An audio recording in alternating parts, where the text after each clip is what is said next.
अस्सलाम वालेकुम। मार का क्या हाल है? ठीक है, खुशी वे तकड़े वे। हाँ वे शाकरी जाता तू जो आदा वदे इब्राहिम चक्रानी को बेली अपना मेडिकल करवा तेरे बाले को अब धी खड़े असटई भेणी कुलान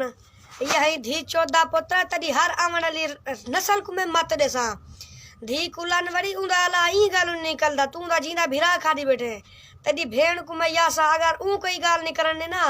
असा वड्डे थी वड़े तड़ी धी को मैं आप लान देसा तड़ी धी दी बुद्धे च मैं राकट लांचर मरे सा यहाँ में अकरम हजाने दी दे मा धी कुलान यही धी कुलान वड़ी तेरा सा सुनी खड़े पाकिस्तान आया वदे तेरी गोल च असई वदे आए तू यहाँ वत देख सु पेड़ सा मंग दे जदा हाथ पैसू वत देख सु केड़ा रा मंग दे तड़ी मैं धी दी बुद्धि चलान दे सटे धी कुलान जवाने नाली भला धोखा करीने धी कुलान वरी अगर इतना पैसे ना बुखा में तो वानी के सड़क दोते बात जी में भीख मंगया शाम को तेरी झोली भरी पवे धी को यही जवाने नाल धोखे करीने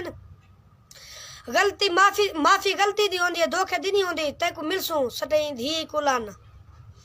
ई कौम ते गंद कोई सलाम ठीक है सारे मार के को सलाम।